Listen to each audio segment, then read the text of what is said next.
तो आज हम लोग देखने वाले वार्षिक असमानता रिपोर्ट 2024 आ गई है और आपका द इंडियन एक्सप्रेस की ये न्यूज है। ठीक है। हाल ही में दावोस की वर्ल्ड इकोनॉमिक्स फोरम, WEF कहते हैं इसको, ठीक है, वहां पे एक बैठक होती है जो कि 54वीं बैठक थी। ऑक्सफोर्ड की इकोनॉमिक सर्वे रिपोर्ट प्रस्तुत की। ठीक है, तो ऑक्सफोर्ड की इकोनॉमिक सर्वे रिपोर्ट प्रस्तुत की गई है। दावोस आपको स्विट्जरलैंड में होता पड़ता है और वहां पे वर्ल्ड इकोनॉमिक फोरम की बैठक हुई है।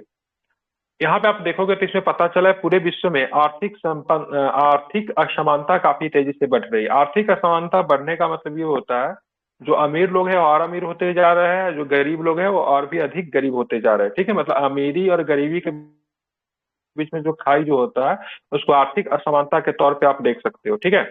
दुनिया के 5 सबसे अमीर व्यक्तियों की संयुक्त संपत्ति 13 वर्षों में दुगनी बढ़ी है, जो 4 साल से कई बड़े देश की GDP की वृद्धि से भी ज्यादा है। वैश्विक आबादी का सिर्फ 21% प्रतिनिधित्व करने के बावजूद ग्लोबल नॉर्थ अमीर देशों के पास 69% वैश्विक संपत्ति है। विश्व के 74% अरबपतियों की संपत्ति ग्लोबल नॉर्थ में है। अगले 229 साल तक दुनिया से गरीबी नहीं मिटाई जा सकती है। ठीक है, तो ये कहा गया अगले 229 साल तक, ठीक है, 229 ईयर्स तक दुनिया से गरीबी नहीं मिट सकती है। ठीक है, तो हमारे लिए ये सब जानना जरूरी नहीं है, लेकिन ये असमानता रिपोर्ट की बात करेंगे तो किसके द्वारा प्रस्तुत की जाती है, तो वर्ल्ड इकोनॉमिक फोरम के द्वारा। ठीक है। और यहाँ पे जब वर्ल्ड इकोनॉमिक फोरम की बैठक कहाँ पे हुई ये भी आपसे पूछा जा सकता है, तो कहाँ पे, दावोस में। कहाँ पे हुआ है? दावोस में 54वीं बैठक थी। वहां पे ऑक्सफैम की इकोनॉमिक सर्वे रिपोर्ट प्रस्तुत की गई इकोनॉमिक फोरम के द्वारा। ठीक है। अब लोग आते हैं, ठीक है, भारत में बहुआयामी गरीबी चर्चा पत्र। ठीक है, यह द हिंदू का रिपोर्ट है। तो 15 जनवरी 2024 को नीति आयोग के द्वारा वर्ष 2005-06 से भारत में बहुआयामी गरीबी शीर्षक से एक चर्चा पत्र जारी किया गया। इस चर्चा पर राष्ट्रीय परिवार स्वास्थ्य सर्वेक्षण 4, ठीक है, ये भी आपको ध्यान में रखना है। ठीक है, राष्ट्रीय परिवार स्वास्थ्य सर्वेक्षण 4 ये 2015-16 में था, और अब जो आया है ना इसमें परिवार स्वास्थ्य सर्वेक्षण 5 आया है। ठीक है, ये 5वां रिपोर्ट है। ये जो 19-21 के आंकड़ों का प्रयोग किया गया है। ठीक है, इस आंकड़ों से क्या पता चलता है, ये जो परिवार स्वास्थ्य सर्वेक्षण 5 का जो आंकड़ा जो आया है 2019-21 के लिए, इस आंकड़ों से क्या पता चलता है, तो इस आंकड़ों से पता चलता है भाई साहब, भारत में बहुआयामी गरीबी में उल्लेखनीय कमी देखी गई है। 2013-14 में ध्यान में रखना, जहां पे गरीबी 29.17% थी, वही गरीबी की बात करेंगे 2022-23 में 11.28% हो गई है। मतलब अगर विगत 9 वर्षों की बात करेंगे, ठीक है, 13-14 से लेके 22-23 से बात अगर करेंगे, तो इतने वर्षों में 24.82 करोड़ लोग गरीबी से बाहर आए। कितने लोग गरीबी से बाहर आए? तो 24.82, ठीक है, करोड़ लोग जो है सो गरीबी से बाहर आए हैं। ठीक है, और गरीबी घटकर कितने से कितने हो गई है, तो ध्यान में रखना है कि पहले 29.17% गरीबी हुआ करती थी, ये डाउन होकर कितनी हो गई है, तो 11.28% ये हो गई है। ठीक है, अब बात करेंगे सबसे ज्यादा गरीबी में उल्लेखनीय कमी कहाँ पे देखी गई, तो सबसे ज्यादा गरीब लोग जो थे वो गरीबी से बाहर आ गए उत्तर प्रदेश में। तो सबसे अधिक कमी कहाँ पे दिखी गई? उत्तर प्रदेश में। उत्तर प्रदेश में 5.94 करोड़ लोग जो है गरीबी रेखा से बाहर निकले हैं। दूसरे नंबर पे बात करेंगे तो दूसरे नंबर पे हमारा बिहार है। बिहार में 3.77 करोड़, मध्य प्रदेश में 2.3230 करोड़ लोग जो है गरीबी से बाहर आए। ठीक है, तो पहले नंबर पे गरीबी से सबसे ज्यादा बाहर है उत्तर प्रदेश, दूसरे पे बिहार है, तीसरे पे आपको क्या है, मध्य प्रदेश है। ठीक है, इस अवधि के दौरान राष्ट्रीय MPI के सभी 12 जो संकेतक जो है, इंडिकेटर जो है, ठीक है, उसका प्रयोग उसका मतलब उल्लेखनीय सुधार किया गया है। ठीक है, तो सबसे पहले की बात करेंगे, भारत में बहुआयामी गरीबी चर्चा पत्र जारी किया किसके द्वारा? तो नीति आयोग की रिपोर्ट आई है। किसकी रिपोर्ट आई है? नीति आयोग की रिपोर्ट आई है। और किस सर्वेक्षण का सहारा लिया गया है, तो क्या बताओगे? तो परिवार स्वास्थ्य सर्वेक्षण, ठीक है, 5 और 4 दोनों का सहारा लिया गया है। ठीक है, तो ये 2013-14 का डाटा जो है साहब इससे मिला के तैयार की गई है, और 22-23 की बात करेंगे तो ये वाला डाटा से इसका यूज किया गया है। ठीक है, तो भारत में जहां पे गरीबी 29.17% हुआ करती थी, अब घटकर कितनी हो गई? 11.28% हो गई है। ठीक है, अब विगत 9 वर्षों की बात करेंगे तो 24.82 करोड़ लोग जो है गरीबी रेखा से बाहर आ गए। ठीक है, और सबसे अगर बात करेंगे सबसे ज्यादा कहाँ पे लोग गरीबी से बाहर निकले, तो उत्तर प्रदेश फर्स्ट पे है, बिहार सेकंड पे है, और मध्य प्रदेश की बात करेंगे थर्ड पे है। बिहार में कितने लोग आए? तो 3.77 करोड़ लोग जो है गरीबी रेखा से बाहर आए, ठीक है, बिलो द पॉवर्टी लाइन, ठीक है, ध्यान रखिएगा, जिसको हम लोग बीपीएल वगैरह कहते हैं। ये कौन सी समिति थी जिन्हें गरीबी रेखा से बारे में उन्होंने वो बताया था, कौन सी समिति थी? समिति भी है सर। समिति का नाम है कोई समिति? जी सर, अलग समिति है। बहुत सारा, रंगराजन समिति है, अलग समिति है, तेंदुलकर समिति, ये सबका गरीबी रेखा से अलग, तेंदुलकर समिति है, अलग है, ठीक है, रंगराजन है, तेंदुलकर है, ठीक है। हाँ, अब आते हैं राष्ट्रीय, हाँ हो गया, तेंदुलकर मैंने बोल दिया, ठीक है, ध्यान में इसको रखना। अब यहाँ पे और भी बहुत सारी चीजें हैं। राष्ट्रीय बहुआयामी गरीबी सूचकांक, जिसको हम लोग एमपीआई कहते हैं, क्या बोलते हैं इनको? एमपीआई, ठीक है। एमपीआई के लिए नोडल एजेंसी कौन है? नीति आयोग है, ठीक है। राष्ट्रीय एमपीआई का दूसरा संस्करण जुलाई 2023 में, ठीक है, इसको ध्यान में रखना है, जारी किया गया। यह रिपोर्ट राष्ट्रीय पारिवारिक सुरक्षा सर्वेक्षण 2019 और 21 के आधार पर तैयार की गई है। यह रिपोर्ट कितने नंबर का है? 5 नंबर का है, 6 नंबर का। ये जो है राष्ट्रीय पारिवारिक स्वास्थ्य सर्वेक्षण की बात है, हेल्थ सर्वे का जो रिपोर्ट जो है, ठीक है, कौन सा नंबर का है? ये 5वां है, 6ठा है, कितने नंबर का है ये? अभी ऊपर में बताया नहीं, कैसे आप लोग भूल जाते हो? ठीक है, बोला नहीं, ये याद रखना पड़ेगा, ये ठीक है, इंपॉर्टेंट है, याद रखना पड़ेगा, बार बार बता रहा हूँ, इसको ध्यान में रखना है। अब देखिए मैं इसको कैसे बता दूंगा, ये स्टेटमेंट बेस्ड क्वेश्चन पूछ देगा इसमें से डाटा, और ये मैं इसलिए आपको डिटेल में पढ़ा रहा हूँ क्योंकि मेंस का क्वेश्चन है ये आपका मेंस का क्वेश्चन है ये, और इंटरव्यू का भी है, ठीक है। नीति आयोग का जो डाटा जो आता है ना, स्पेशली गरीबी वगैरह को लेकर, तो बिहार के संदर्भ में मेंस इंटरव्यू सब में पूछा जाता है, तो आपको इसके एक एक डाटा आपको याद रखना पड़ेगा, ठीक है। तो ये 5वां रिपोर्ट थी, इसी के आधार पर जो है ना एमपीआई जारी किया गया, ठीक है। एमपीआई का इंग्लिश देख लेना क्या होता है, राष्ट्रीय बहुआयामी, ठीक है, गरीबी सूचकांक बोलते हैं हिंदी में। अब आयाम की बात कितने संकेतक का यूज किया, इसमें कितने इंडिकेटर होता है? इसमें एमपीआई में कितने इंडिकेटर होते हैं? 12।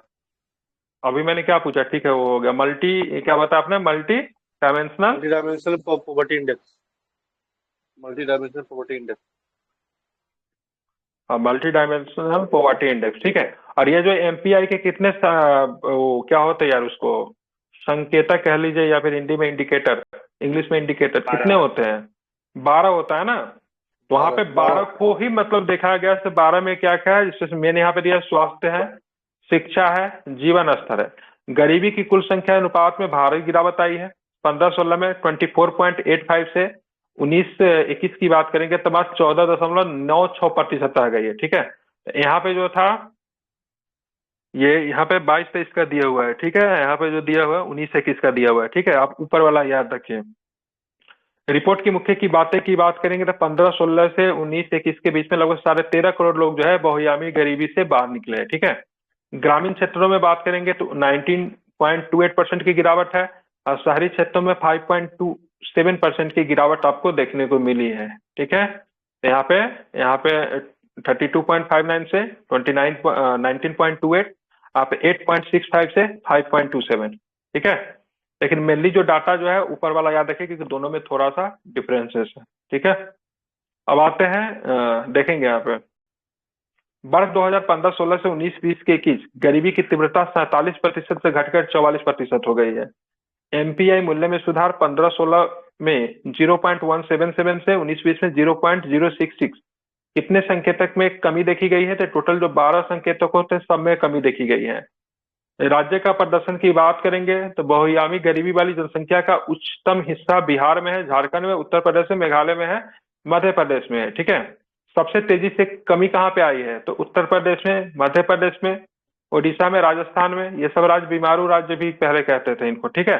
तो इन सब राज्यों में, ठीक है, कमी आपको देखने को मिली है, ठीक है। बीमारू राज्य में कौन कौन आता था बता सकते हैं? एक बिहार था अपना, बिहार, यूपी, एक एमपी है, राजस्थान है, यूपी है, ओडिशा है, यूपी भी है, अच्छा यूपी भी आता है। ये सब बीमारू राज्य कहते थे इनको, ठीक है। इनकी स्थिति बड़ी खराब थी। तो बहुआयामी गरीबी अनुपात में सबसे तेजी से कमी उत्तर प्रदेश, बिहार, मध्य प्रदेश में है। सबसे ज्यादा गरीब लोग यहीं से बाहर निकले, गरीबी रेखा से बाहर आए हैं। राज्य का प्रदर्शन की बात करें तो उच्चतम हिस्सा सबसे ज्यादा कहाँ पे था? बिहार में, झारखंड में, उत्तर प्रदेश में था, केरल की हिस्सेदारी सबसे कम है। बिहार में पुनः अवधि एमपीआई मूल्य में सबसे तेजी से कमी देखी गई है। ठीक है, एक और भी इंपॉर्टेंट क्वेश्चन है, चुनावी बॉन्ड। इसको आप फंडामेंटल राइट से जोड़ सकते हैं, राइट टू एक्सप्रेशन से जोड़ सकते हैं। ठीक है, सबसे इसको आप चाहो तो जोड़ सकते हो। एक तो एक फॉर्म का ना OTR ये वो करके इतना मेरा दिमाग खराब रहता है, इतना मैसेज आता। अभी अभी जस्ट 5-6 मैसेज सबने कर दिया। क्या पता सबको फॉर्म में कितना दिक्कत आ रहा है, समझ में नहीं आ रहा। मैं 5-7 रिकॉर्डिंग डाल चुका हूँ, लेकिन फिर भी समझते ही नहीं है। सबको पर्सनली वो चाहिए, कंटिन्यू मैसेज आ रहा है। ठीक है, ये राजनीतिक दलों को दान देने के लिए एक वित्तीय साधन है, जिसे 2017-18 के बजट में पेश किया गया था, 2018 में लॉन्च किया गया था। तो चुनावी बॉन्ड को कब लॉन्च किया गया था, तो क्या बताएंगे? 2018 में लॉन्च किया गया था। ठीक है, अब यहाँ पे ADR बनाम ADR, ठीक नहीं, जिसने ये दाखिल जो किया था हलफनामा, ADR संस्था है, और उसके UOI मामले में, ठीक है, UOI यूनाइटेड ऑफ इंडिया, तो भारत संघ कहते हैं, कि मामले 5 न्यायाधीशों की संवैधानिक पीठ ने अनुच्छेद 19 क्या union of India, sorry United बोलती है। ठीक है, तो यहाँ पे ध्यान रखना 19(1) के निहित मतदाताओं के सूचना के अधिकार का उल्लंघन करने के चुनावी बॉन्ड की योजना को रद्द किया है। ठीक है, अब 19(1) का बात करेंगे तो 19 का जो ये है उसमें कितने प्रकार की स्वतंत्रता की चर्चा की गई है? कितने प्रकार का फंड? 6 सर। ठीक है, उसी में आपको देखने को मिलता है फंडामेंटल क्या बोलते हैं उसको, सूचना का अधिकार भी आपको देखने को मिलता है। तो यहाँ पे कहना था ADR का से भाई साहब, ये जो आप जानकारी जो नहीं दे रहे हो, इसमें सूचना का अधिकार का हनन हो रहा है। ठीक है, और इसीलिए मतलब 5 न्यायाधीशों की एक संवैधानिक पीठ बनी थी। ठीक है, इन न्यायाधीश का संवैधानिक पीठ इंपॉर्टेंट क्यों रहता पता है आपको? जैसे 5 न्यायाधीश की संवैधानिक पीठ ने अगर कोई फैसला सुना दिया, तो कभी भी इस फैसला को बदलने के लिए, ठीक है, इससे बड़ी संवैधानिक पीठ होनी चाहिए। अभी तक अगर सबसे बड़ी संवैधानिक पीठ की बात करेंगे तो केशवानंद भारती मामले में था, जो कि 13 जजों की थी। कितनी जजों की थी? 13 जजों की वो थी। ठीक है, मतलब कभी भी उस फैसला को बदलने के लिए, हाँ, 13 से अधिक जजों की मतलब आवश्यकता होगी। ठीक है, ध्यान में इसको रखना है। तो 13 जजों की बनी थी। अभी आप ध्यान में रखोगे तो, हाँ, उससे पहले जो गोलकनाथ वाला था उसमें 11 गो जज था। ठीक है, गोलकनाथ वाले में कितना था? 11 गो जज था। ठीक है, अभी जो है सो आपको ध्यान रखना ये 5 जजों की है।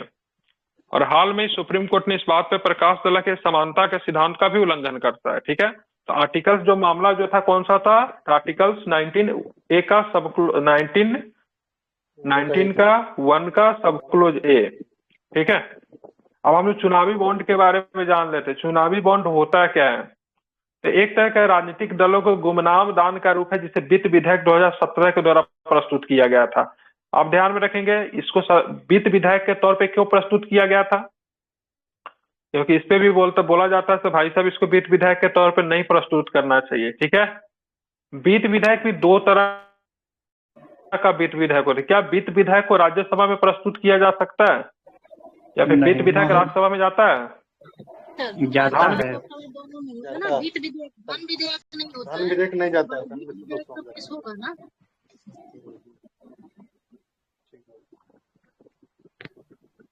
वित्त विधेयक भी 2 तरह का होता है, एक वित्त विधेयक नहीं जाता, एक विधेयक जाता है। ठीक है, 117 का एक, 117 का A, हाँ 117 का आई थिंक 3 है। ठीक है, इसमें से एक जाता है, एक नहीं जाता। इसको वित्त विधेयक के तौर पे प्रस्तुत किया गया था 2017 में, लेकिन मेरे को डाउट लग रहा है ये सब धन विधेयक के तौर पे प्रस्तुत किया गया था। एक बार आप लोग इसको देख लेना। ठीक है, अब यहाँ पे 2 चीजें आपको ध्यान में रखना है। यहाँ पे जो सबसे जो न्यूनतम जो चंदा थी जो जाती थी 1000 रुपए की दी जाती थी। कितने?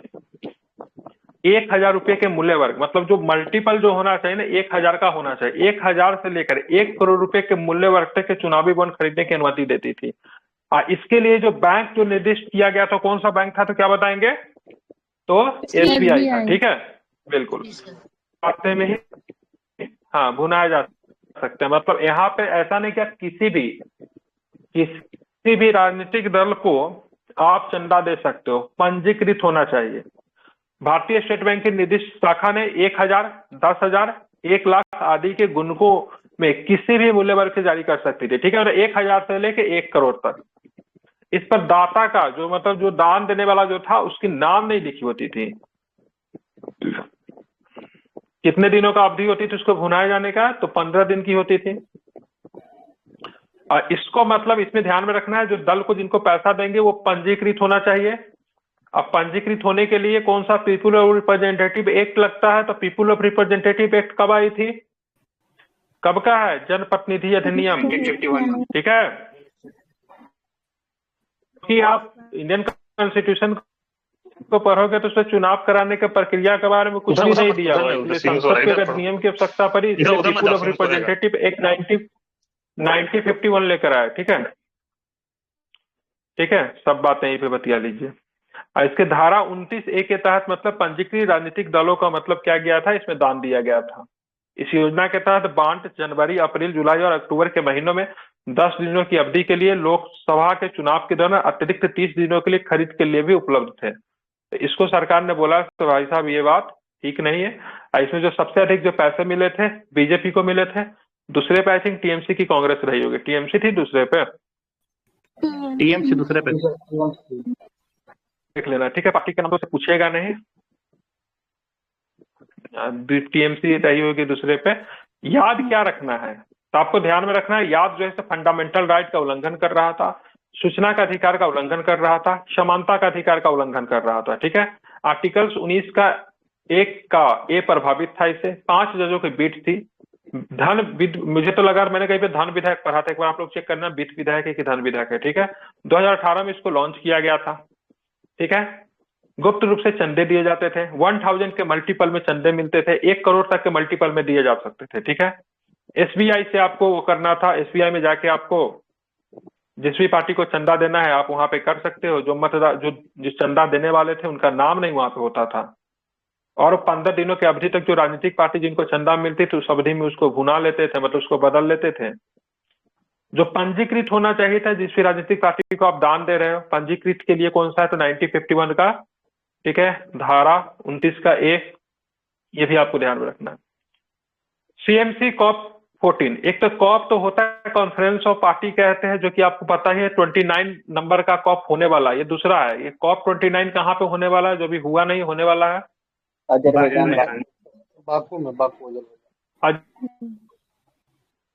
का बाकू में होने वाला है, ठीक है। 28 नंबर का कहाँ पे है, तो यूएई में हुआ था, ये बाकू में होने वाला है, ठीक है। तो 12 से 17 जनवरी 2024 की समरकंद उज्बेकिस्तान में वन्य जीवों की प्रवासी प्रजातियों के संरक्षण में कन्वेंशन के पक्षकार, जिसको पार्टीज कहते हैं, कन्वेंशन ऑफ पार्टीज सम्मेलन जिसको कहते हैं ना, इसको क्या होता है, इसका कन्वेंशन ऑफ पार्टीज क्या होता है, कॉन्फ्रेंस ऑफ पार्टी दूसरे टाइप का होता है सीएमसी, ठीक है। कॉप से थोड़ा डिफरेंट होता है, पूरा फॉर्म देख लीजिएगा, क्या कन्वेंशन ऑफ पार्टीज, हाँ देख लेना आपका। इसकी 14वीं बैठक हुई है और कहाँ पे हुआ है, तो क्या बताएंगे, क्या conservation of migratory species, CMS का फुल फॉर्म हो गया sir, conservation of migratory species.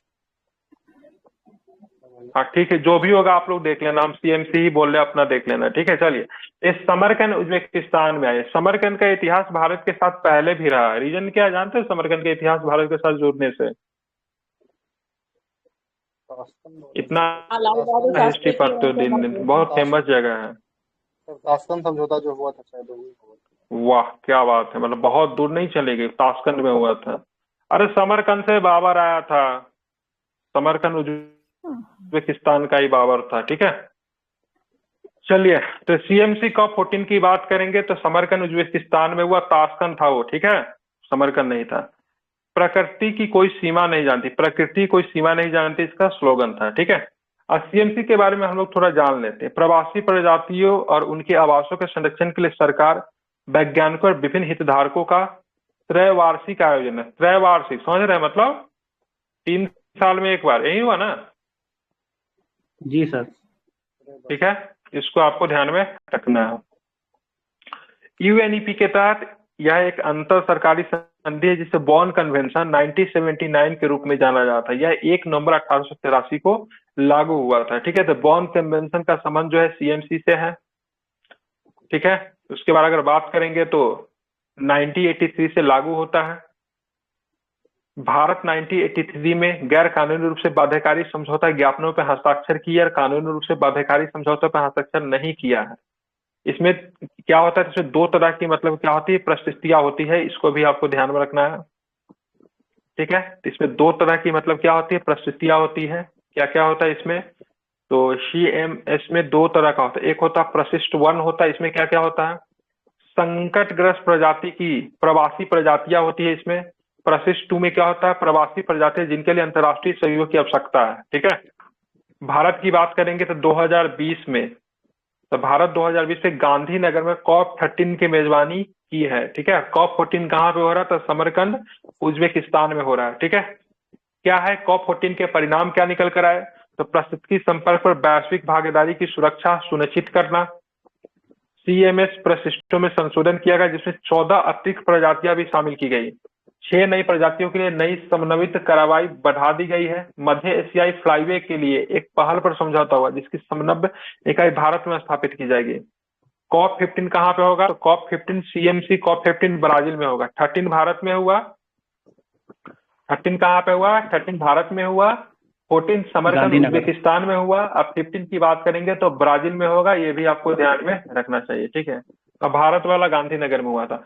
बाकी ये सारी कहानी जो है ये सब इतना हमको ध्यान में नहीं रखना है, बस जगह का नाम हमारे लिए इंपॉर्टेंट है।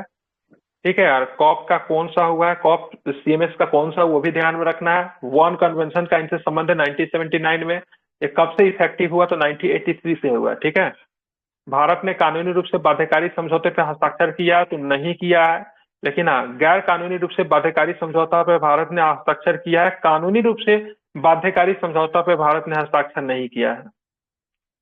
इनसेट 3DS, ठीक है, 3DS ध्यान रखिए, क्या है ये इनसेट 3DS, तो सैटेलाइट है। किसने लॉन्च किया, इसरो ने लॉन्च किया है। 17 फरवरी को इसरो भारतीय मौसम विज्ञान विभाग के बीच एक संयुक्त प्रयास GSLV F14 का उपयोग करके लॉन्च किया गया। ये GSLV का 16वां मिशन है। ठीक है, तो GSLV F14 का उपयोग करके इनसेट 3DS सैटेलाइट को लॉन्च किया गया और GSLV का ये 16वां मिशन है। पृथ्वी विज्ञान मंत्रालय द्वारा पूरी तरह से वित्त पोषित तीसरी पीढ़ी के मौसम संबंधी उपग्रह का अनुवर्ती मिशन है। मौसम पूर्वानुमान और आपदा चेतावनी के लिए भूमि और महासागर सतहों की मौसम संबंधी अवलोकन और निगरानी को बढ़ाने के लिए डिजाइन किया गया।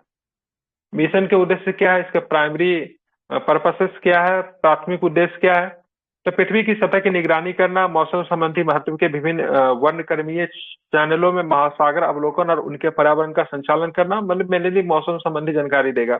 यह मंडल के विभिन्न मौसम संबंधी मानदंडों की ऊर्ध्वाधर रूपरेखा प्रदान करना, डेटा संग्रह प्लेटफॉर्म से डेटा संग्रह डेटा प्रसार क्षमता प्रदान करना, उपग्रह सहायता प्राप्त खोज और बचाव सेवा भी प्रदान करना। ठीक है, तो इनसेट 3DS सैटेलाइट को लॉन्च किया गया इसरो के द्वारा। किस रॉकेट से लॉन्च किया गया है, तो GSLV, क्या बताओगे आप, GSLV F14 से लॉन्च किया गया। ठीक है, इसरो ने किसके लिए लॉन्च किया है, तो भारतीय मौसम विज्ञान विभाग के लिए लॉन्च किया। वित्त जो था, इसको फाइनेंस भी जो था, भारतीय मौसम विज्ञान विभाग ने ही किया है। ठीक है,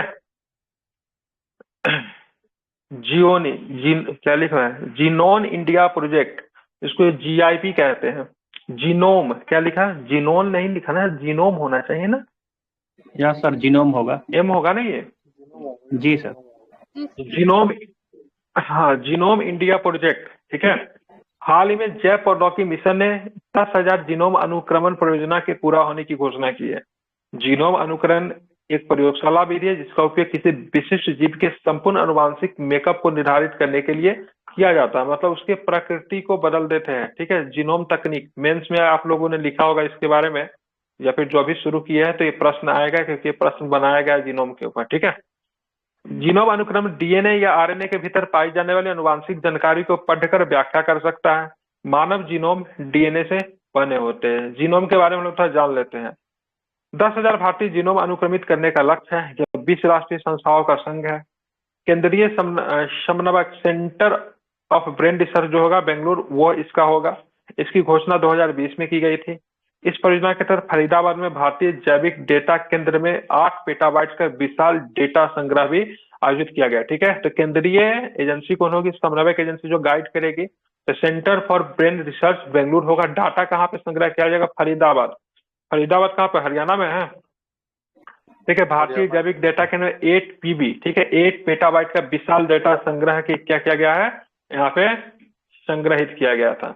अब जीनोम तकनीक के बारे में हम लोग थोड़ा जान लेते हैं। ठीक है। तो 1970 के दशक में फ्रेडरिक सेंगर ने पहली बार अनुक्रमण विधि विकसित की। ठीक है, ध्यान में रखना है।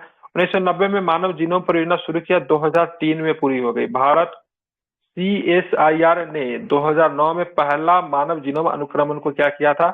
तैयार किया था। ठीक है। अब आते हैं आदर्श आचार संहिता। ठीक है, तो आदर्श आचार संहिता की बात करेंगे। कहाँ पे लगता है आचार संहिता? तो चुनाव के दौरान क्या लगता है? आचार संहिता लगता है ना चुनाव के दौरान आचार संहिता। तो आचार संहिता की बात करेंगे। किसी प्रकार का कोई नियम जो है संविधान वगैरह में तो नहीं दिया हुआ है, देखिए ना, इसके लिए इलेक्शन कोड वगैरह जो है काम करता है। ठीक है। 16 मार्च को चुनाव आयोग ने 18वीं लोकसभा के लिए 7 चरणों में चुनाव करने की घोषणा की। इस बार की लोकसभा की बात करेंगे, 18वीं लोकसभा, जिसका समयावधि की बात करेंगे 24 से लेकर 29 तक है। वैसे कोई फिक्स नहीं होता, सरकार बीच में भी गिर सकती है। ठीक है। 7 चरणों में चुनाव कराने की घोषणा की गई और साथ में आचार संहिता लगा दिया गया। ठीक है। आचार संहिता भारत के चुनाव आयोग द्वारा जारी दिशा निर्देशों का एक सेट है जो बताता है चुनाव प्रचार और मतदान के दौरान राजनीतिक दलों उम्मीदवारों को कैसा आचरण रखना चाहिए, क्या करना है, क्या नहीं करना है, व्हाट टू डू, व्हाट मतलब नहीं करना है, क्या बोलेंगे इसको, व्हाट टू डू, एक होता है ना नॉट डू, तो नहीं करना है आपको। ठीक है, उस पर रोक लगाना है। इसके लिए किसके द्वारा? आचार संहिता किसके द्वारा? चुनाव आयोग के द्वारा किया जाता है। ठीक है। हाँ, अब हम देखेंगे सबसे पहले कहाँ पे लगा। तो 1960 में केरल विधानसभा चुनाव के दौरान क्या करे और क्या ना करे की एक छोटी सी सूची बताई गई थी। ठीक है। तो ये केरल में सबसे पहले 1960 में। ठीक है। तो सबसे पहले केरल विधानसभा चुनाव के दौरान क्या करे और क्या न करे की एक छोटी सी सूची जारी की गई थी। 1991 में कोर्ट को समेकित किया गया, राजनीतिक दलों द्वारा स्वीकार भी कर लिया गया। एमसीसी को, ठीक है, ध्यान में एमसीसी की बात करेंगे, जिसको हम लोग बोलते हैं, क्या बोलते हैं? आदर्श आचार संहिता। ठीक है। तो इसको हरवंश सिंह जलाल, ये बहुत इंपॉर्टेंट हो सकता है, हरवंश, ठीक है, हाँ, हरवंश सिंह जलाल बनाम EOI, यूनियन ऑफ इंडिया के 2001 में न्यायिक मान्यता मिली थी। ठीक है। तो जो केस जो इससे संबंधित है, हरिवंश जलाल बनाम, ठीक है, यूनियन ऑफ इंडिया केस है 2001 का। ठीक है। क्या पर्पस है, क्यों लगती है, विशेषताएं क्या है? ये लोकसभा चुनाव, विधानसभा चुनाव और उपचुनावों के दौरान लागू होता है। ठीक है, पंचायत चुनाव में नहीं लागू होता है। ठीक है, ध्यान में रखना है। ये विधानसभा चुनाव है, लोकसभा चुनाव है और साथ में उपचुनाव की बात करेंगे, उसमें भी लागू होता है। ठीक है। जनमत और एग्जिट पोल का विनियमन का किया जाता, मतलब कि इसे ड्यूरिंग द इलेक्शन, जब तक इलेक्शन नहीं हो जाता तब तो कोई एग्जिट पोल जारी नहीं कर सकता, समझ रहे हैं ना। जैसा इलेक्शन समाप्त हुआ सब एग्जिट पोल दिखाना शुरू कर देगा। ठीक है। लेकिन बिना इलेक्शन कराए कोई भी एग्जिट पोल नहीं दिखा सकता है। ठीक है। जो सरकारी विज्ञापन होते उन पे प्रतिबंध लग जाएगा। ठीक है। जो सरकारी विज्ञापन होते, कुछ भी विज्ञापन हो जो कि मतलब वर्तमान सरकार को बढ़ावा देगी, उनकी योजना को, उस पर रोक लगा दिया जाता है। इसका कोई वैधानिक समर्थन नहीं है। अस्थायी समिति ने 2013 में आदर्श आचार संहिता को कानूनी रूप से बाध्यकारी बनाने की सिफारिश की थी। ठीक है। तो ध्यान रखना है, किसी प्रकार की कोई नई योजना नहीं आ सकती है, किसी प्रकार की कोई वैकेंसी वगैरह भी इस दौरान नहीं निकल सकता। हालांकि इस बार बोला गया था तो एग्जाम वगैरह की जो वैकेंसी वो सब लॉन्च किया, वो निकाला जा सकता, कोई इशू नहीं है। ठीक है।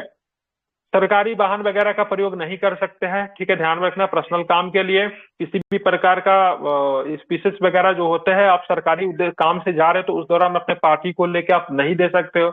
ये सारे ही चीजें कही जाती है। ठीक है, ध्यान में इसको रखना। तो क्या बताऊं इसमें, हाँ, 16 मार्च को चुनाव आयोग ने 18वीं लोकसभा के लिए 7 चरणों में चुनाव कराने की घोषणा किया और आचार संहिता लागू कर दिया। ठीक है। बहुत सारे सरकारी काम इसमें बाधित हो जाते हैं। हाँ, एक चीज और भी ध्यान में रखिएगा, ब्यूरोक्रेट को बहुत पावर मिल जाता है। ठीक है। जो मंत्री और नेता लोग जो होते हैं, ब्यूरोक्रेट को जो ट्रांसफर वगैरह जो कराते रहते हैं ना, तो ड्यूरिंग द चुनाव ये आचार संहिता वो नहीं करा सकते हैं, समझ रहे हैं ना। अगर कोई चाहे बड़े पैमाने पे किसी कलेक्टर का जो भी हो या फिर IPS अधिकारी, उनको तबादला करवाना वगैरह चाहे तो नहीं करवा सकते हैं, इसको ध्यान में। हाँ, उस दौरान करता कौन है पता है? उस दौरान चुनाव आयोग करता है, क्योंकि उनको पता होता है तो भाई साहब ये जो व्यक्ति जो यहाँ पे जो है ना टिका हुआ है, ये जो है ना इस नेता का फेवरेट है। ठीक है, उसको पता रहता है ये इस नेता का फेवरेट है, सपोर्ट करेगा चुनाव में, तो चुनाव आयोग बड़े पैमाने पे क्या करता है ना, सबका तबादला करवा देता है। चलो निकलो यहाँ से। अब देखेंगे भारत रोजगार रिपोर्ट 2024 आ गई है, ठीक है। अंतर्राष्ट्रीय श्रम संगठन और मानव विकास संस्थान द्वारा जारी किया गया ये रिपोर्ट का तीसरा संस्करण है, ठीक है। तो भारत रोजगार रिपोर्ट की बात करेंगे। रोजगार रिपोर्ट कौन जारी करते हैं? अंतर्राष्ट्रीय श्रम संगठन, इंटरनेशनल लेबर ऑर्गेनाइजेशन और मानव विकास संस्थान द्वारा जारी किया थर्ड रिपोर्ट है, ठीक है। सोर्सेस क्या? आईएलओ का सोर्स है ये। भारत में लगभग 90% श्रमिक अनौपचारिक रूप से कार्यरत है, ठीक है। तो अनौपचारिक रूप से कार्यरत श्रमिकों की संख्या 90% पाई गई है, ठीक है। इसमें से 62% अकुशल आकस्मिक कृषि श्रमिकों का निर्माण क्षेत्र में 70% श्रमिकों को 2022 में निर्धारित दैनिक न्यूनतम मजदूरी नहीं मिली, ठीक है। मतलब कि 62% जो श्रमिक जो है ना अकुशल है, टेंड नहीं है। आकस्मिक कृषि श्रमिकों और निर्माण क्षेत्र में मैन्युफैक्चरिंग के क्षेत्र में जो 70% श्रमिक जो है ना 2022 में निर्धारित दैनिक न्यूनतम मजदूरी जो होती है वो उनको नहीं मिल पाया, ठीक है। हर राज्य का अपना एक न्यूनतम मजदूरी होता है, पता है ना। उससे कम सैलरी देना क्या हो सकता है? दिक्कत कर सकती है। बिहार, उत्तर प्रदेश, ओडिशा में रोजगार के परिणाम खराब है। भारत में 2030 तक लगभग 40% प्रवासन दर होने की उम्मीद है और शहरी आबादी 607 मिलियन तक पहुंच जाएगी, ठीक है। निर्माण के क्षेत्र उच्च रोजगार लोच बनाए हुए रखा है। शिक्षित युवाओं ने बेरोजगारी के बहुत अधिक स्तर पर अनुभव किया और फिर से पुरुषों की तुलना में महिलाओं से अधिक है, ठीक है। केवल 4% युवाओं के पास औपचारिक व्यावसायिक प्रशिक्षण तक पहुंचे थे। केवल 4% युवा के पास ही औपचारिक रूप से व्यावसायिक प्रशिक्षण तक पहुंचे, ये भी आपको ध्यान में रखना था। रिपोर्ट की बात करेंगे तो आईएलओ का रिपोर्ट था, ये आपको ध्यान में रखना है। एक द्वीप है जो कि बड़ा चर्चा होता है, स्पेशली जब तमिलनाडु में चुनाव वगैरह होते हैं तो ये द्वीप जो है चर्चा में निकल कर आ जाता है। द्वीप का नाम है कच्चा तीबू, ठीक है। ये इंडियन एक्सप्रेस का न्यूज है। प्रधानमंत्री ने अपने भाषण में इस बात को उजागर करने के बाद यह कहा, 14वीं शताब्दी में ज्वालामुखी विस्फोट के कारण बना था। ये द्वीप का निर्माण कैसे हुआ था? तो ज्वालामुखी विस्फोट के कारण हुआ था 14वीं सेंचुरी में, ठीक है। यह पाक जल संधि में स्थित एक निर्जन द्वीप है, कोई यहाँ पे नहीं रहता है, ठीक है। इस द्वीप पे कोई नहीं रहता था, कुछ है भी कि नहीं है। तो एक ही मैनमेड यहाँ पे वो है, ध्यान में रखिएगा, एक चर्च है, ठीक है। एक क्या है? चर्च है। बाकी यहाँ पे कोई भी लोग रहते नहीं है, ठीक है, ध्यान में रखना है। यह 285 एकड़ में विस्तृत है। भारतीय तट से 33 किलोमीटर की दूरी पे है, ठीक है। तो भारतीय तट से मात्र 33 किलोमीटर की दूरी पे है, जो रामेश्वरम के उत्तर पूर्व श्रीलंका के, ठीक है, डेल्फ द्वीप से 22 किलोमीटर दक्षिण पश्चिम में, ठीक है। तो रामेश्वरम से उत्तर पूर्व में है और श्रीलंका के दक्षिण पश्चिम में, ठीक है। श्रीलंका के जो नजदीकी आइलैंड है उसका नाम क्या है? डेल्फ, ठीक है। और यहाँ पे एक चर्च बना हुआ है, जो चर्च का नाम हो सकता है एग्जाम में पूछ सकता है। एक ही मैनमेड यहाँ पे स्ट्रक्चर है जिसका नाम क्या है? Saint Anthony church. क्या नाम है? Anthony church. इसको आप ध्यान में रखना है, ठीक है, जो कि मतलब 20वीं शताब्दी में बना हुआ है। अब बात करेंगे इस द्वीप का इतिहास क्या रहा था। प्रारंभ में यह रामेश्वरम के रामनाथ साम्राज्य के स्वामित्व में था। रामनाथ साम्राज्य के स्वामित्व में था। ब्रिटिश शासन के दौरान मद्रास प्रेसिडेंसी का हिस्सा था, यह भी ध्यान में रखोगे। भारत श्रीलंका समुद्री समझौता होता 1974 में। अब भारत सरकार ने इस द्वीप को श्रीलंका को सौंप दिया। डेट टाइम की बात करेंगे तो डेट टाइम जो था उस समय जो पीएम साहिबा जो थी हमारी इंदिरा जी थी, ध्यान में रखना है। और भारत ने 1976 में इस क्षेत्र में मछली पकड़ने का अधिकार जो था छोड़ दिया था, ठीक है। ये क्षेत्र काफी अधिक महत्वपूर्ण माना जाता है, ध्यान में रखना है, जो कि थोड़ा सा इसका रिलीजियस चीजें भी जुड़ी हुई है। मछली पकड़ने के दृष्टि से काफी अधिक महत्वपूर्ण है, ठीक है। तो जो तमिलनाडु में जब भी चुनाव होता है तो तमिल मछुआरे जो है इस चीज को मतलब क्या करते हैं, उठाते हैं। सेंट एंथोनी को मछुआरों का संरक्षक संत माना जाता है। उनका जन्म 1195 लिस्बन में हुआ था। लिस्बन जो है पुर्तगाल का कैपिटल है, ठीक है। तो ध्यान रखें कच्चा तीबू द्वीप के बारे में है, इसको आपको ध्यान में रखना है, भूलेंगे नहीं। सबसे पहले अगर पूछेगा किस ओशियन में, इंडियन ओशियन में, ठीक है। ज्वालामुखी विस्फोट से बना है। निर्जन द्वीप है, कोई रहता नहीं। 285 एकड़ में विस्तृत है। भारतीय तट से 33 किलोमीटर की मात्र दूरी पे है। श्रीलंका का जो नियरेस्ट द्वीप है जिसका नाम है डेल्फट। एक चर्च है जिसका नाम है सेंट एंथोनी, जो कि 20वीं शताब्दी का बना हुआ है। इतिहास की बात करेंगे तो रामनाथ साम्राज्य के स्वामित्व में था पहले। ब्रिटिश के दौरान की बात करेंगे तो मद्रास प्रेसिडेंसी का हिस्सा था। 1974 में एक संधि होता है भारत श्रीलंका के बीच में, ठीक है, मैराइन एग्रीमेंट जिसको कहते हैं मैरीन एग्रीमेंट, ऐसे श्रीलंका को दे दिया जाता है। 1976 से भारत ने अपना दावा इस पे छोड़ दिया और सेंट एंथोनी के मछुआरों का संरक्षक कहा जाता है, ये भी आप चाहो तो ध्यान में रख सकते हैं। ठीक है, अब आते हैं इंडिया का एआई मिशन के ऊपर थोड़ा हम लोग बात कर लेते हैं, महत्वपूर्ण हो सकता है। हमारे पीआईबी का न्यूज है, प्रेस क्या बोलते हैं, पीआईबी का फुल फॉर्म क्या है, प्रेस इंफॉर्मेशन ब्यूरो। ठीक है, सारा न्यूज हालांकि यहीं से निकलता है। क्या होता है पीआईबी का? Press information bureau. Information bureau होता है। हाँ ठीक है, मैंने भी वही बोला था, कंफ्यूज कर रहा था। केंद्रीय मंत्रिमंडल ने अगले 5 वर्षों के लिए 10,372 करोड़ के परिव्यय के साथ, ठीक है, इंडिया एआई मिशन को मंजूरी दी। उद्देश्य क्या है? तो व्यापक पारिस्थितिकी तंत्र बनाना, एआई नवाचार को बढ़ावा देना, सभी क्षेत्रों में एआई के उपयोग को प्रोत्साहित करना, सामाजिक लाभ के लिए अत्याधुनिक तकनीक का उपयोग करना है। ठीक है, विजन है भारत में एआई बनाना, एआई को भारत के लिए काम करना, भारत में एआई बनाना और एआई को भारत के लिए काम करना है। नोडल एजेंसी कौन होगा ये पूछ सकता है। इलेक्ट्रॉनिक्स और सूचना प्रौद्योगिकी मंत्रालय की बात करेंगे, इसका नोडल एजेंसी है। क्रियान्वयन एजेंसी कौन है? तो डिजिटल इंडिया कॉर्पोरेशन के तहत स्वतंत्र व्यापार प्रभाग इंडिया एआई जो है, इसका क्रियान्वयन एजेंसी होगा। 10,000 से अधिक जीपीयू या उससे अधिक सुपर कंप्यूटिंग क्षमता विभिन्न हितधारकों के उपलब्ध कराई जाएगी। एआई को एक सेवा के रूप में पेश करने और एआई इनोवेटर्स को पूर्व प्रशिक्षित मॉडल प्रदान करने के लिए डिजाइन किया गया। इंडिया इनोवेशन सेंटर स्वदेशी बड़े मल्टी मॉडल एलएमएम के विकास और तैनाती का भी कार्य करेगा। ठीक है, तो इंडिया जो है एआई मिशन के ऊपर काम कर रहा है। ठीक है, 5 वर्षों के लिए 10,372 करोड़ रुपए की बात करेंगे। इंडिया एआई मिशन को मंजूरी दे गई है केंद्रीय मंत्रिमंडल के द्वारा। इसके विजन की, इसका नोडल एजेंसी ध्यान रखेगा इलेक्ट्रॉनिक्स और सूचना प्रौद्योगिकी। ठीक है, इसको इंफॉर्मेशन टेक्नोलॉजी कहते हैं। क्रियान्वयन एजेंसी की बात करें, डिजिटल इंडिया कॉर्पोरेशन के तहत स्वतंत्र व्यापार प्रभाग एआई, इंडिया एआई जो है, इसका क्रियान्वयन एजेंसी आपको बनाया गया है। ठीक है, India AI data set platform AI innovation के लिए गुणवत्ता वाले गैर व्यक्तिगत डेटा सेट तक पहुंच को सुव्यवस्थित करेगा। भारत भर के लिए टीयर 2, टीयर 3 शहरों में डेटा और एआई लैब स्थापित किए जाएंगे। स्नातक, मास्टर्स और पीएचडी कार्यक्रमों के लिए एआई पाठ्यक्रम की अवधारणा बनाई जाएगी। ठीक है, मतलब पाठ्यक्रम में भी शामिल करेंगे। डीप टेक एआई स्टार्टअप्स और भविष्य की एआई परियोजनाओं को भी निधि देना होगा, फंड देना होगा। आप हमें ये बताओ, वो कौन सा राज्य जो अपने सिलेबस में एआई टेक्नोलॉजी को शामिल कर दिया, एआई को शामिल कर दिया है?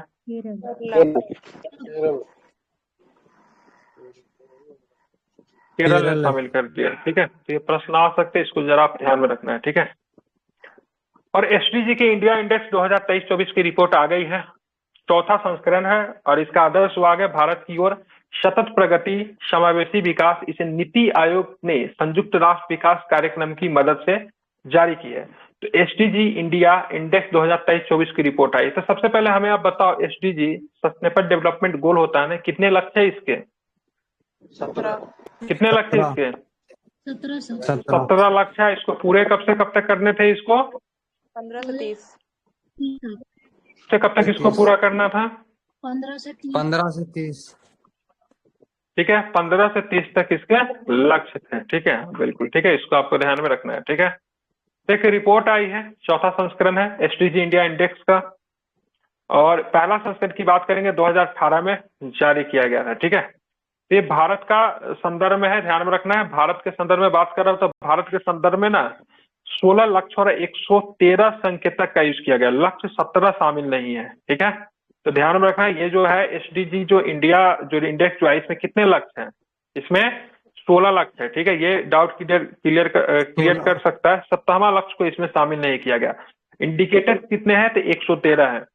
देश के लिए कुल एसडीजी स्कोर की बात करेंगे 23-24 के लिए 71 है। 20-21 में कितना था? तो 66 है। कितना नंबर का रिपोर्ट है? 4था है। ठीक है, उत्तराखंड और केरल की बात करेंगे 79 अंकों के साथ राज्यों में शीर्ष पे रहा। टॉप पे कौन है? तो उत्तराखंड और केरल। जबकि यूटी की बात करेंगे तो चंडीगढ़ जो है 77 के साथ केंद्र शासित प्रदेश में शीर्ष पे रहा है। ठीक है, सबसे निचले स्तर पे हम लोग है क्या?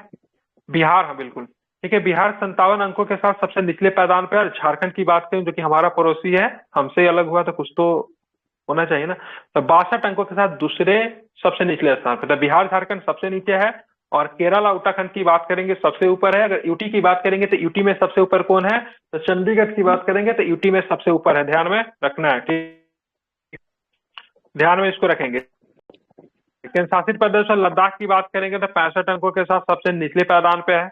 2018 में सबसे ज्यादा लाभ पाने वाले राज्य है उत्तर प्रदेश, जम्मू कश्मीर, उत्तराखंड और सिक्किम। मतलब इनमें सबसे ज्यादा ग्रोथ देखा गया। ठीक है, कुल 32 राज्य केंद्र शासित प्रदेश अग्रणी श्रेणी में। स्कोर की बात करेंगे 65 से लेकर जिनका स्कोर 99 तक रहेगा ना, उनको अग्रणी श्रेणी में रखेंगे। ठीक है, प्रदर्शन की श्रेणी में जिसका अंक कितना होगा 50 से लेकर 64 के बीच आएगा। ठीक है, उनको प्रदर्शन श्रेणी में रखा गया है। बिहार, झारखंड, नागालैंड और मेघालय इनमें शामिल है। आकांक्षी श्रेणी की बात करेंगे तो 0 से लेकर 49 तक था। अचीवर की बात करेंगे तो 100 होना चाहिए। श्रेणी के अंदर कोई भी राज्य संघ शामिल है, मतलब कोई भी ऐसा राज्य नहीं था जो कि 100% पूरा स्कोर किया। कोई भी ऐसा राज्य नहीं था जो कि 0 से लेकर 49 के बीच में था। ज्यादातर का जो था 50 to 64 के बीच में था, जो कि प्रदर्शन श्रेणी में था। और जो अग्रणी की बात करेंगे वो किसमें था, 65 to 99 के बीच में। ठीक है, SDG 1 की बात करेंगे तो SDG 1 सर्वश्रेष्ठ प्रदर्शन करने वाला राज्य की बात करें तमिलनाडु है, 92 स्कोर किया। ठीक है, बिहार का बात करेंगे हम लोग नीचे से 39 स्कोर के साथ। ठीक है, तो SDG 1 की बात करेंगे। SDG 1 में क्या है तो क्या बताओगे, क्या है SDG 1 में? शून्य भूख, शून्य भूख। तो हंगर क्या? जीरो हंगर है सर, ये जीरो पॉवर्टी। जीरो हंगर या जीरो पॉवर्टी होगा। SDG 1 में क्या है? और No तमिलनाडु poverty जीरो है। हंगर या जीरो पॉवर्टी हाँ। Hunger no zero poverty. हाँ ठीक है, ध्यान रखेंगे, जीरो पॉवर्टी कहते हैं, नो पॉवर्टी जिसको कहते हैं, और उसी को नो पॉवर्टी। ठीक है, ठीक है, तो ध्यान में रखना है नो पॉवर्टी है। ठीक है, जीरो हंगर आई थिंक 2 में आता है। ठीक है, जी सर, वही ठीक है, तो कंफ्यूजन। पहला वाला में क्या है, नो पॉवर्टी, इसको आप लोग ध्यान में रखना है। ठीक है, और इसमें जो सबसे जो टॉप में कौन सा रहा है, क्या बताएंगे, टॉप में कौन रहा है? तमिलनाडु। तमिलनाडु। तो टॉप में आपको ध्यान में रखना है, तो बिल्कुल ठीक है, तो तमिलनाडु जो है टॉप पे है। SDG 2 सबसे प्रदर्शन करने वाला राज्य केरल है। ठीक है, तो इसमें क्या है, 2 में क्या है, जीरो हंगर है ना, और बिहार का सबसे खराब स्थान है। तो सबसे पहले हम लोग क्या पॉवर्टी को समाप्त करेंगे। रिपोर्ट नंबर 1 रिपोर्ट नंबर 2 का बात कर रहा है, ये अभी तीसरा रिपोर्ट आया ना, ये पहले का दोनों है। नहीं, SDG 1 SDG 2 की बात हो रही है यहाँ पे। हम वो बात नहीं कर रहे हैं। ठीक है, हम SDG के ऊपर बात कर रहे हैं। ठीक है, ये किसका बात कर रहा है सो नहीं है। ठीक है, तो SDG 1 2 का नहीं है। आई थिंक ये टोटल यहाँ पे 16 को इंडिकेटर दे रहा है, नहीं समझ में आ रहा है बात यहाँ पे। हाँ, यहाँ पे तो ऑलरेडी दिख दिया है 16 लक्ष्य के बारे में बात किया गया, जिसमें 17वां लक्ष्य शामिल नहीं है। SDG गोल कितने हैं, 17 गोल है, समझ रही है। ठीक है, तो ध्यान में रखना है। तो पहला की बात करेंगे नो पॉवर्टी है, दूसरा की बात करेंगे जीरो हंगर है, तीसरा में हेल्थ है आई थिंक, चौथा में एजुकेशन है, पांचवा जेंडर इक्वालिटी। जेंडर इक्वलिटी है। ठीक है, ध्यान, छठा में आई थिंक वाटर या आई थिंक, सातवां में शायद एनर्जी है। ठीक है, 7 तक ही हमको याद है। ठीक है, अफोर्डेबल एनर्जी। उसके बाद का आप लोग ध्यान में रखना है। ठीक है, हाँ, तो ये आपको ध्यान में रखना है, काफी अच्छी रिपोर्ट थी, हो सकता है इससे प्रश्न बने। ठीक है, तो SDG इंडिया इंडेक्स 2023-24 की रिपोर्ट आई है, इसमें 16 SDG लक्ष्य के बाद गोल के बारे में बात की गई, जिसमें इंडिकेटर 113 थे।